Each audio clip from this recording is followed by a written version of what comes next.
Hello friends, कैसे हैं? शिक्षा अध्ययन में आपका स्वागत है। आज हम कक्षा 10 समांतर श्रेणी 5.3 का क्वेश्चन नंबर 18 करने वाले हैं।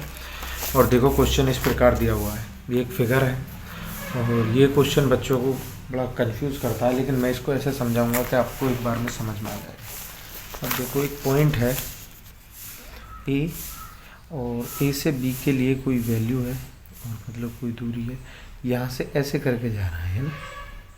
अब इसको हम पूरी ऐसे मान लेते हैं ना, ऐसे। अब यहाँ से ऐसे जा रहा है, फिर वो ऐसे जा रहा है, फिर मेरी ड्राइंग थोड़ी इतनी अच्छी नहीं है तो आप समझ सकते हो। तो देखो, उसने क्या कहा है, उसने कहा ये वाला जो हमारा पोर्शन है ये हमारा L1 है, और ये वाला जो पोर्शन है ये हमारा कितना है L2, और ये वाला जो पोर्शन है ये कितना है L3, और ये वाला पोर्शन कितना है हमारा L4। अब एक चीज़ बताओ, आप 10th क्लास में पढ़ते हो, आपको ये पता होगा कि जो हमारा वृत्त जो होता है उसकी परिधि होती है यहाँ से यहाँ तक की वैल्यू।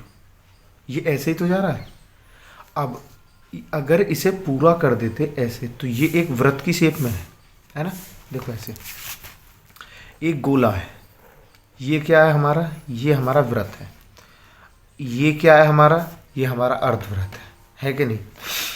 यहाँ से ये वाला अर्धवृत्त हो गया, ये 1 हो गया और ये 2 हो गया। अगर ये पूरा का पूरा मिला दिया तो ये पूरा का पूरा हमारा क्या हो गया बाबू, ये हो गया हमारा सर्कल। ठीक है। अब एक चीज़ ध्यान दो, अब इसकी परिधि क्या होती है 2πr पूरे की, और हमारा सर्कल कितना, आधा। तो क्या हो जाएगी 2πr बटे 2 भाई, 1/2 हो जाएगी ना। अब 2 से 2 कट गई तो क्या बची, πr। बस ये ही चीज़ आपको समझनी है इस क्वेश्चन में। इसे समझने के बाद समझो क्वेश्चन हो गया। ठीक है। अब देखो, वृत्त की परिधि आपने लिख दिया, अर्धवृत्त की परिधि कितनी होगी इस हिसाब से πr। Question number 8।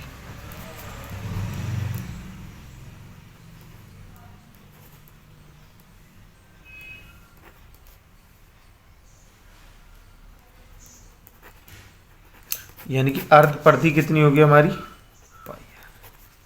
ठीक है। अब ध्यान दो, अब उसने हमें क्या दे रखा है, उसने कहा है, क्वेश्चन में बोला है ए एक प्रारंभ करते हुए बारी बारी से अपने केंद्र ए से बी की ओर एक त्रिज्या लेता है जो 5 सेंटीमीटर 10 1 सेंटीमीटर 1.5 मतलब 0.5 थी वो 0.5 1 1.5 यानी कि हर बार 5 सेंटीमीटर बढ़ रही है ना। तो S3 इजिकल टू मान लेते हैं S13, और उसने कहा 13 स्पाइकर बनाए। कितने बनाए, 13।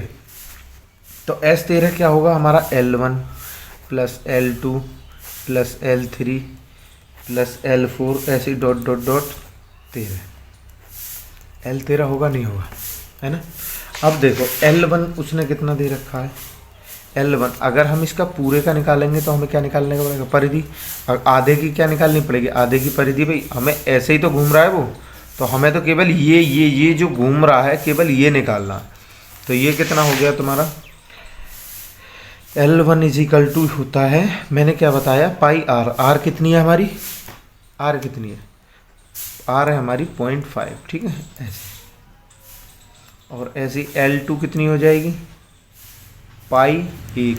ऐसे ही L3 कितनी हो जाएगी हमारी, π1.5। तो अब देखो ये, अब इसमें से अगर ऐसी कंडीशन में चलता रहेगा तो ये 13 तक चलेगा ना। अब इसमें से अगर मैं पाई कॉमन ले लूँ बाहर, तो अंदर क्या बचेगा, 0.5 प्लस 1 प्लस 1.5 प्लस 2 प्लस, ठीक है। अब फॉर्मूला क्या हो जाएगा, पाई।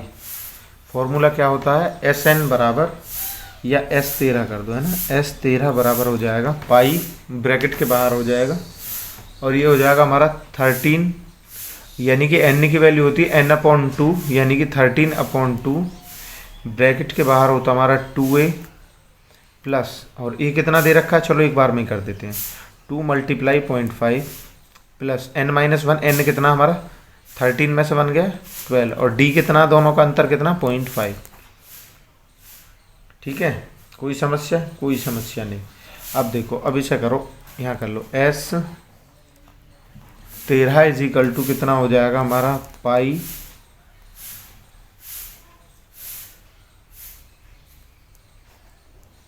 13/2 ब्रैकेट में 5 दूनी 10 1 प्लस 12 पंजे 60 6। ठीक है, पाई और फिर इसे कर लेंगे, है ना। तो हो जाएगा हमारा, पाई की जगह लिखेंगे 22/7। चलो छोड़ो, अलग करते हैं, है ना। PTO, ये नोट्स बनाता हूँ ना PDF का उनके लिए, बच्चों के लिए। तो देखो क्या है, पाई का मान उसने क्या दिया हुआ है हमें, 22/7।